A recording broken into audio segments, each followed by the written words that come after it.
morning, my Real News Midday TV family. Thank you so much for tuning in this morning, and I'm wishing for everyone a wonderful and a productive day.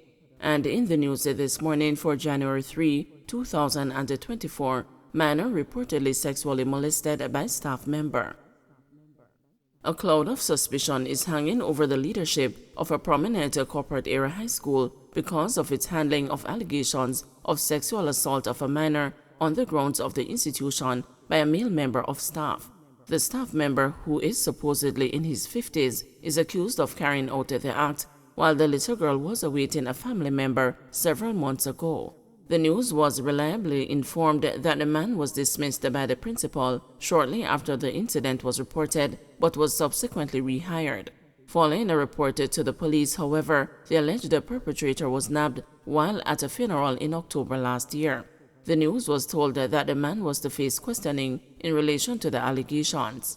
The news was, however, stonewalled by the St. Andrews Central Police and the Center for the Investigation of Sexual Offenses and Child Abuse when the news sought to verify the status of those investigations on Tuesday. In the meantime, a well-placed source told the news that several members of staff are displeased with the approach of the principal to the incident, which they alleged was not reported to the Education Ministry by him. Questions are also being raised over his decision to rehire the accused individual despite the nature of the allegations. The news was told that there are other reports of sexual harassment by the individual in question which have not been addressed by the school. Attempts by the news to contact the principal of the school on Tuesday were unsuccessful. An Education Ministry official responding to questions from the news promised to verify whether any report on the matter was placed with the ministry. Another St. Elizabeth teacher dies within 2 weeks. A second St. Elizabeth teacher has died in less than 2 weeks. The information technology educator at the Roger Clark High School in the parish passed on Tuesday. He is 28-year-old Damani Campbell from the parish. The news understands that Campbell died of natural causes. The school has since issued a statement expressing regret at his passing. Death has robbed us of one of our very passionate, student-centered, jovial, and dedicated teachers, the release read. There are no words to express the tremendous grief that as a school we are experiencing. He has left an indelible and impactful mark on our school community. We expressed our deepest, most heartfelt condolences to his loved ones, the Roger Clark High School's release added. On December 20, the Lacovia High School in St. Elizabeth was plunged into mourning following the sudden death of their librarian and the social studies teacher, Alexis Tomlinson. Tomlinson, 40, is suspected to have died in her sleep 5 days before Christmas at her Belmont, Westmoreland home. Campbell's death brings to 4 the number of educators who have died in the parish in recent months. CPFSA investigating beating of 14-year-old girl by adults in Clarendon.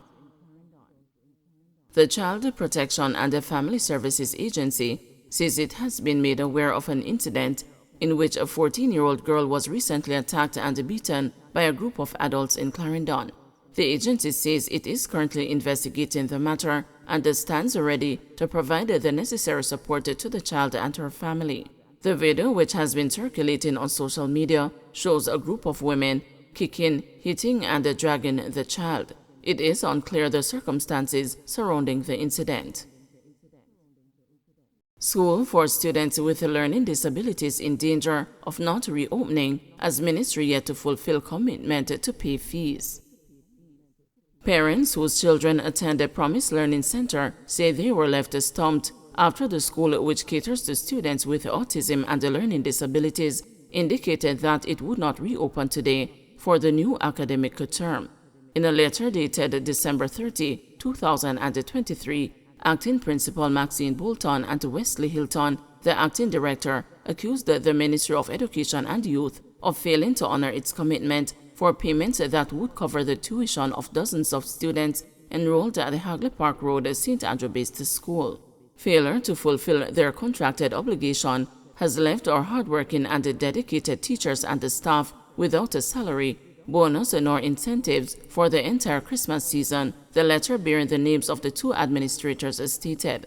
It said that no form of effective communication nor update had come from the ministry, leaving administrators blind and in constant waiting. The letter stated that this has been a recurring issue that has left the school with overdue taxes and unpaid utility and maintenance bills. This, it said, would directly affect the learning experience for students. A total of 108 students are enrolled at the school. In addition to our unpaid bills, we are now tasked with hiring new members of staff to replace members who are no longer able to endure the conditions that the ministry has placed us in. Please understand the situation we are in and the sacrifices we are forced to make. We sincerely apologize for any inconveniences this have caused you and or your child. The administrative department will be updating you as to the reopening plans as soon as possible, the letter stated.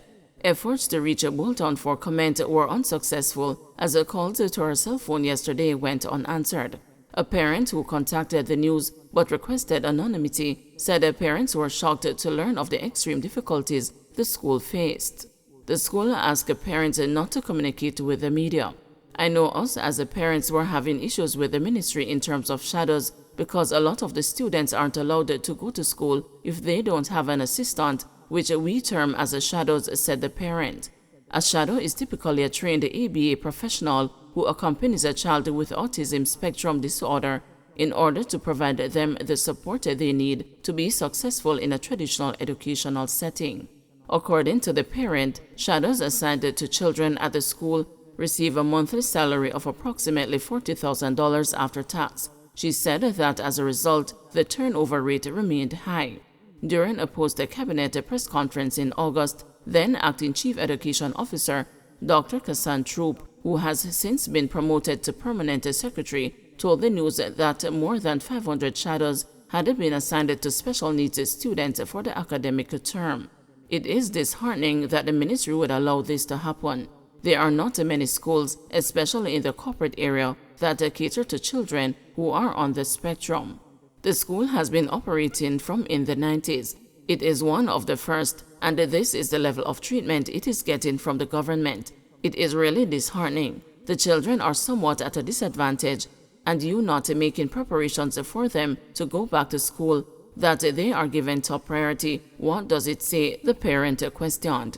On Tuesday, the news contacted Minister of Education Favour Williams, who indicated that she was made aware of the development at the school and that the matter was being addressed. In an emailed response to the query, Troop said the ministry committed to covering the tuition of 69 students. She said that during the academic year, based on requests from parents, the number of students increased to 77 and then to 80. The ministry estimated the sponsorship for the 80 students at the full cost of $330,000 per student, or a total of $26,400,000 for academic year 2023-2024, Troop said. As per agreement with the Promise Learning Center, this sum of $26,400,000 would be paid in 4 tranches, consistent with the funding arrangement for the public schools, she added. She said the first tranche of 30%, or $6.8 million, due in June 2023 was paid. This covered the cost for 69 students based on the initial enrollment figures. The second payment of 15%, or $3.4 million, that was due in September 2023 for the 69 students, was also submitted, Troop said. However, the third payment of 20%, or $5 million, that was due in December, and the $1.1 million additional funding for the 8 students enrolled in October have not been paid. Troop said the payments have been processed and should be reflected in the school's account today. The fourth payment of 35% is due in April. We are committed to ensuring that each child gets the needed support, Troop said.